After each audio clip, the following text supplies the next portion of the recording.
All right, Ming. You just passed the exam a couple days ago. How'd it go? Talk me through it, man.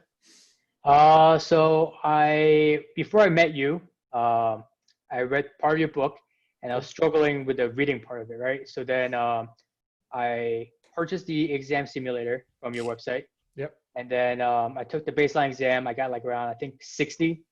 Um, so then I read more into your 7-day accelerator program.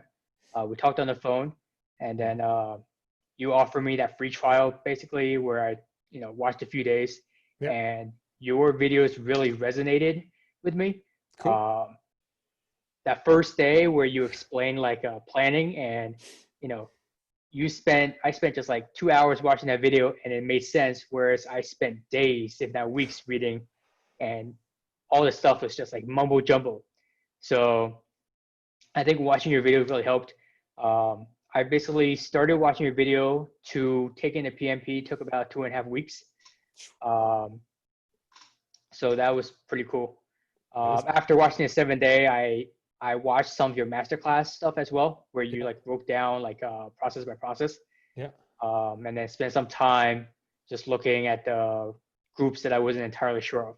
And then I did some more practice exams, the one on PMS website. Mm-hmm. Later on, I did go on Reddit, and then everyone on Reddit talks about one of your competitors. Yeah, you don't need to say their name. I know who you're talking about. But I took one of his exams like for free, Yeah. and then I didn't like the way it was structured. Yeah. So I ended up, doing yours exclusively, and it worked You out. say his name, Cornelius. I just thought about that. I was like, who am I hiding from? Cornelius. He's got 2 earrings. It's cool. Whatever. Yeah, he's a cool guy. Yeah, so that's good. Keep going. But turns out his stuff, it wasn't that great. I don't know why everyone on Reddit is like raving about him. Yeah. So I've been raving about you on Reddit, actually. Appreciate it. But I've never been on Reddit. I don't know how to get on there. It scares me. I went on once and I was like, I don't know what's going on. I'm out. So cool. All right. Cool. All right. And then I took the exam, passed. I couldn't believe I passed. Later on, my overall is above target. So it's all thanks to you. Dude, that's awesome, man. So that was really cool. I'm glad that you kind of could share how you went through it. Now, what do you think? Like 2 weeks is not a lot of time. 2.5 weeks is not a lot of time. How did you organize your time during that 2 weeks? You're probably working full time, right? Or what? So the first week I was working full time. Okay. I kept on pushing my exam date back and back and back, right? First, it was before COVID. It was in center. And then COVID happened. So I just said, let me just schedule it to like 1st of July. Yep. And then as I was approaching that date, I wasn't even opening the book. So then I made it end of July.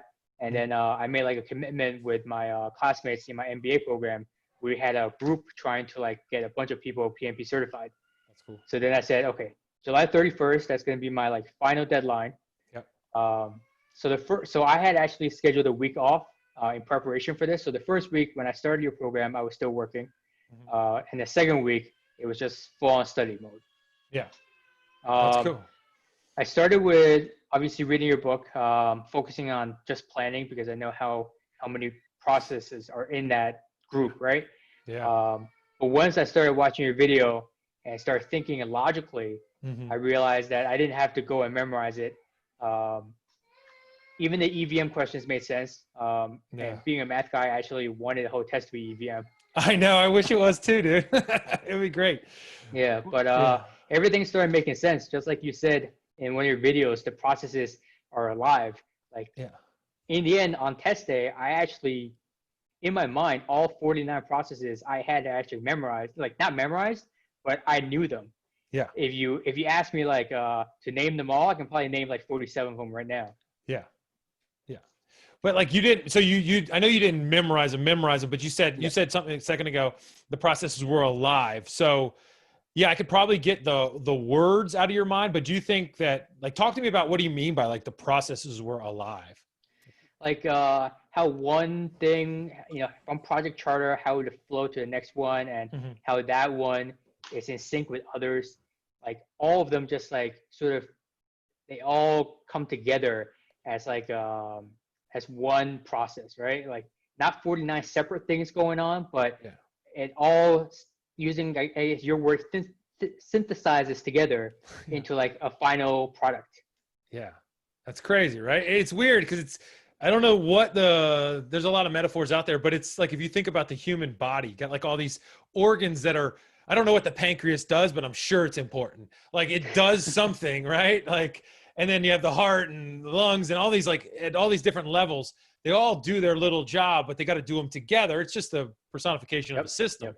And so the same thing with the PMI, when we stop thinking about it at a granular level and start thinking about it at a system level, the world gets, or looks different, if nothing else. So that's cool. Now you set that, what did you set the date before we got involved with the accelerator, or did you set the date after you got with your your MBA got people? So I set it at July 31st before I got involved with you. Okay. After I got involved with you, I actually moved it up by a day or two. Oh, wow. I felt this was enough. I really, at this point, I went through your videos. I went through the masterclass. I took like maybe 3 or 4 full-length tests on your site. The PMI test once or twice. And then I just decided, you know, what's the point of taking more tests, right? Yep. If I continue more, then the self-doubt may have come through a little bit. And then like reading all these people on Reddit and all these different other simulators out there, I felt it's enough is enough. I can just take it. Yeah. And you did well. You got above targets. I mean, can't get much higher. You can't get above target. Like, I don't think that's possible. You probably beat me, which is the goal. And so, talk to me a little bit about, before we got Accelerator going and stuff, were you nervous? You don't seem like a really nervous guy, but were you like apprehensive or anything as far as like your opportunities for success? How are you feeling? Yeah, I was definitely a little apprehensive. I went to a Scrum Master class a few months ago. I think in June. Okay. No, maybe earlier. It was before COVID, so before June, right? And a few of the classmates there are PMP certified, but they're all telling me, "Oh, you're taking it. Don't worry, you'll fail the first time." We failed the first time, and you know, second, third tries, we passed. I was like, I don't want to pay.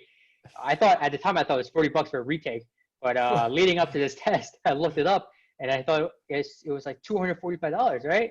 And that's real money. Like that's not $40. You're like, oh, it sucks, but I can do it. But real money, like that's real money. So they all thought you were going to fail. So how did that make you feel? So, I mean, I was, afraid going to the test. I was thinking, gosh, I paid $440 to take the first try, and it's another $245 to take a second time, and maybe even more third time. Like this is not going to work.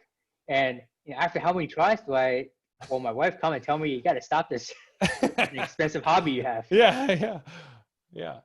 And so like that was how you felt before, but then like once you got into the accelerator, when did that doubt and that like expensive hobby, you knew that like, I got this? When did that happen? Actually, right after the first day. Once I realized that first video made a whole lot of sense, I understood what was going on, whereas before it was just like a cloudy mess, like a word cloud almost, of just random words, some bigger than the others because they appear more often. But at the end of the day, it was like a mushy mess of words. But after that first day, like everything was crystal clear. At least what was discussed on the first day, it was crystal clear. Wow, that's crazy, man. And then from then on, I mean, you did 2 weeks. You were also, I remember you were in the coaching calls and stuff. I got to see your daughter once in the coaching calls. What kind of role did the coaching calls play for you? Did it help or what was the role for those? I think the coaching calls didn't help me as much. The one that I participated with you helped more, where you explained, the answers and then you helped us like think. And then the individual coaching calls, I actually stopped going to those. That's fine. I felt that wasn't as much help. That one particular coach I had, she wasn't, I guess, bringing the answer out of us as much. I was getting more confused listening to the coaching call. Okay, yeah. So I decided, let me just focus on the videos and the tests. Yeah, you got to go with what works for you, man. And so cool. So like day of the exam, you were fairly confident. Did you take it online or did you take the in a classroom kind of? I experience? took it online. So 18 hours before the exam, I stopped studying. Oh, wow. I just I played what's it called Call of Duty for Yeah. almost like 8 hours straight. And then I went to sleep, woke up, started like baking a pie or something, and then took the test.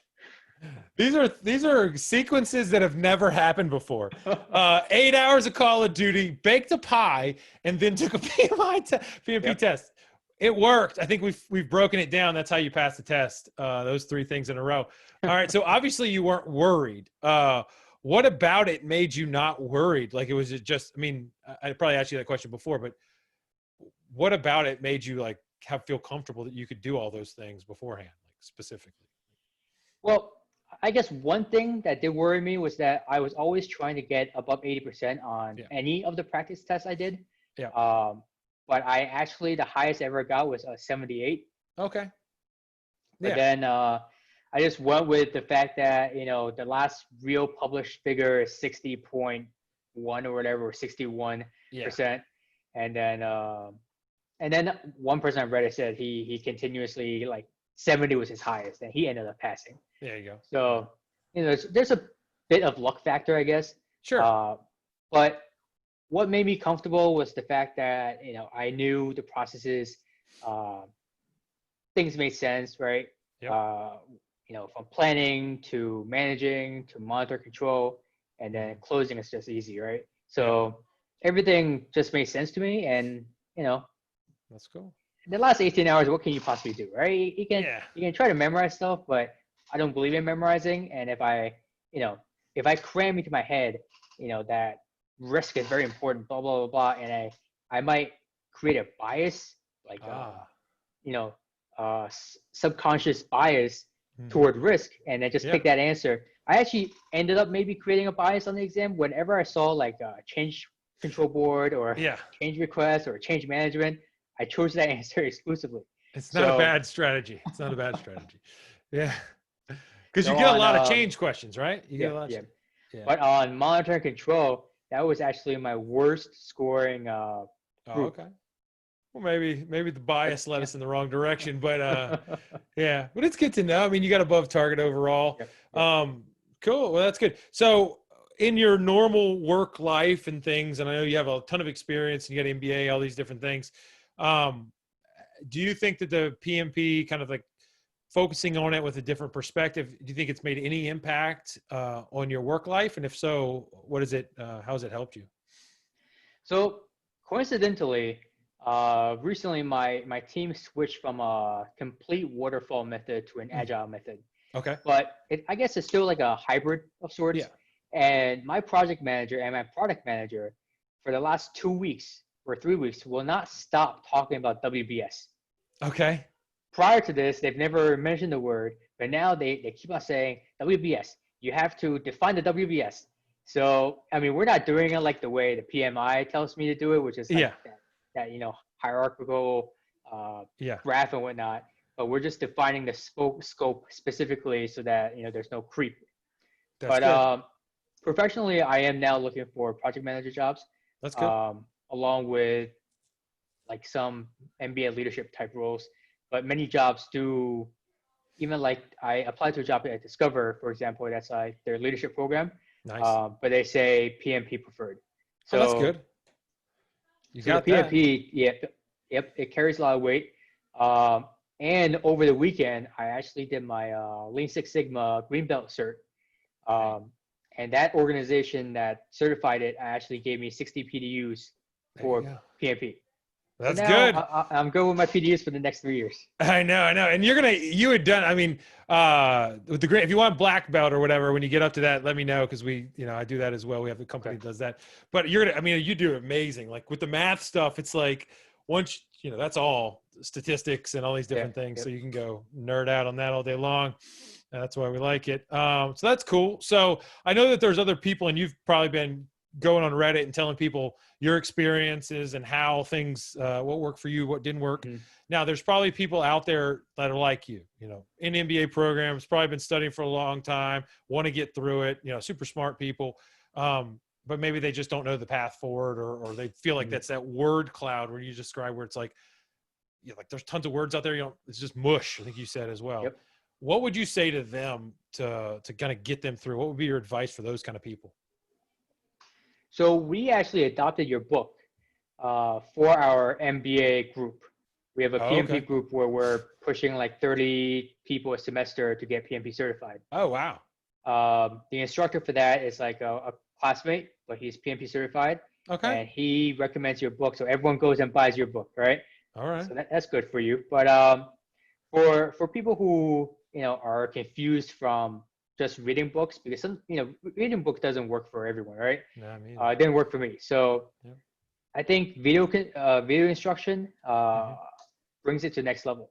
So I've been telling people my success story and how your instruction and then the way you explained it, as well as like the community chat group, how like people respond, and like the other thing is to satisfy the 35 contact hours, we actually watch Sandy's instruction video on LinkedIn Learning.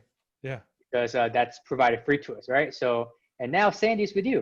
So it's like Sandy, having two masterminds in the same program. Yeah, that's pretty cool. Yeah. That is cool, man. Yeah, Sandy's great. And then the chat. So talk to me a little bit about the chat, because the chat has become like a beast in itself. Like it's rolling all the time. So what was the chat like for you? Did you get value? Talk to me about that, please. So initially, just like the coaching call, I didn't find value in the chat. Okay. I observed it for a little bit, and I saw it was just like random people asking and random people responding, right? Yeah. But near the last like week and a half, when I was really in crunch time, I started posting on it, and there were people responding with either students just caring for other students, which is really nice to see, right? But more importantly, like people like Sandy and Hein. I think yeah, he is. Hein. So Ian, all right, yeah. so they're responding, and these are like coaches and instructors. So I naturally trust their judgment more, and I can even like privately chat with these folks. I also made a couple connections over chat, and we connected over LinkedIn with fellow students. So the chat was pretty useful whenever I needed. I actually never bought the PMBOK. I never opened the PMBOK until the last day prior to the exam, where I had in my mind, I had like a question about like how user stories fit into the whole like agile process. Yeah. Because now it's not just waterfall anymore, right? Like PMP world is now concerning itself with the Scrum Master side. So just in case there are questions about that, I wanted to be prepared. So I downloaded the e-version of it because you get it for free with PMI membership. Yep. And I just like searched in the PDF for like user stories. That's the only time I looked at PMBOK. That's crazy. And you got above target. So, yes. So that's pretty good. I mean, it's not bad. I mean, it's a good reference book, and they're always like making revisions, which are coming out. So that's good. But I'm glad like people hear that, because you can get lost in the pinball. I read it enough for everybody. So we're good to go there. All right, man. Well, I think this is really amazing. You did so good, and you have a good perspective on how to get through quickly and efficiently. And, it was no memorization. It was none of that stuff. It was just like learning, which at the end of the day is what we're really trying to do. Yep. So I love your perspective, and I appreciate it, man. You did a good job. Oh, thanks. Cool. All right, cool. Well, thanks, man. Appreciate it.